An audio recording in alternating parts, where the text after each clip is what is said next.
In the summer of 421 before the birth of Christ, a woman named Eumelia stood among the smoldering ruins of what had once been her home, watching as Spartan soldiers moved through the survivors like wolves among sheep. She was 26 years old.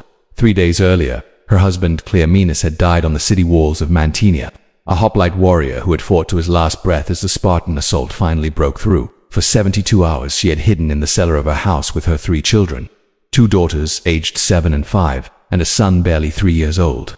Above them, the sounds of battle had raged, metal on metal, screams that seemed to go on forever.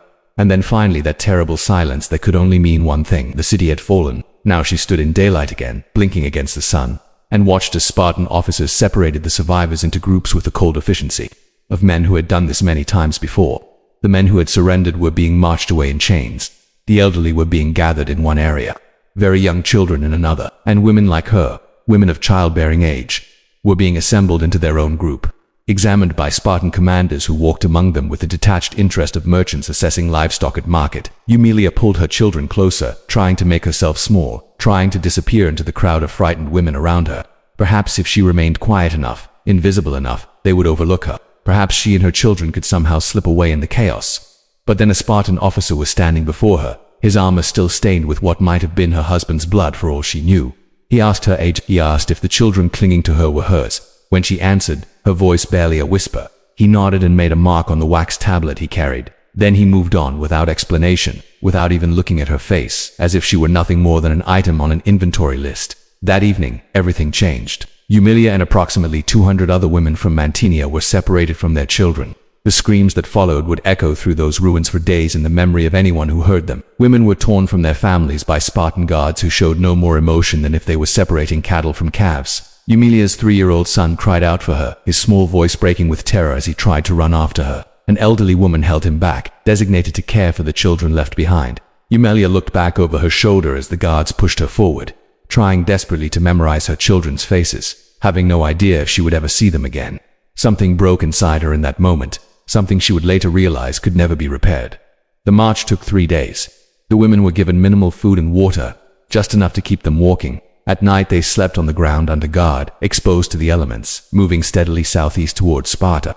Many of these women had never traveled more than a few miles from their birthplace. None of them knew exactly what awaited them at their destination, but they had heard stories, whispered tales that circulated among the Greek city-states about what happened to captured women. Stories that made death seem preferable to survival. Stories that suggested there were fates worse than being killed in battle, worse than watching your city burn, worse even than being separated from your children. As they walked, Eumelia tried to imagine what horrors could be worse than what she had already endured. She could not yet conceive of what the Spartans had planned, could not yet understand that her entire existence from this point forward would be designed to serve a system that had destroyed everything she loved, that she would become a tool in a program of conquest that understood something most ancient peoples had not fully grasped. That destroying an enemy meant not just killing their men, but systematically targeting their women, erasing their culture, absorbing their bloodlines, and creating living reminders that resistance to Sparta was worse than futile. It was catastrophic not just for those who died, but for those who survived. What happened to Eumelia and the others over the months and years that followed would exemplify everything that made Sparta unique among the Greek city-states. Not their famous military prowess, not their legendary discipline, but their systematic approach to conquest that went far beyond the battlefield. But to understand what these women faced, you need to understand Sparta itself, how this society organized every aspect of life around warfare, and why the treatment of defeated enemies' wives became a crucial tool in maintaining Spartan power. And I need you to understand from the beginning that everything I am about to describe is documented in ancient sources.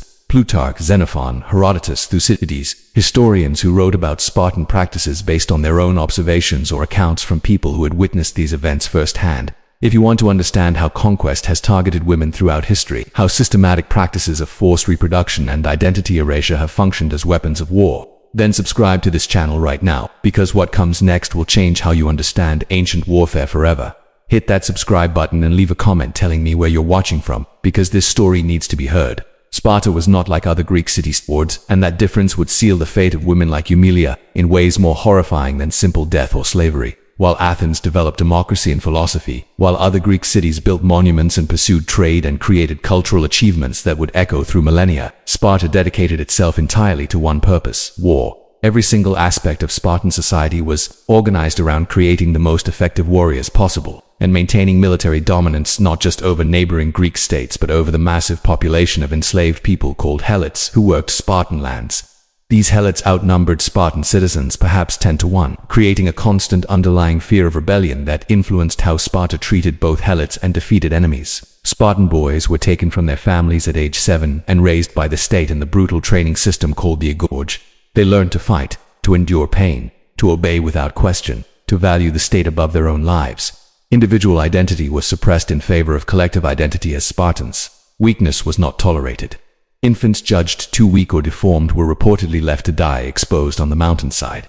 This society that produced the most feared warriors in the Greek world understood something crucial about conquest. Killing the men of a defeated city removed one generation of warriors, but the women would bear the next generation.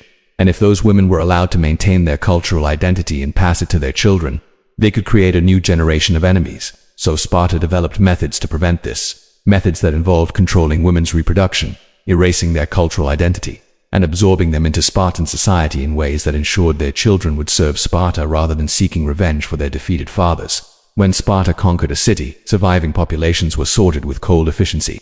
Male warriors were killed.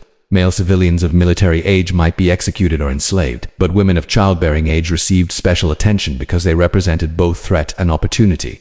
These women were gathered and assessed by Spartan commanders who evaluated their age, health, social status, skills, and whether they had children. Based on this assessment, they were divided into groups, each destined for different fates within the Spartan system.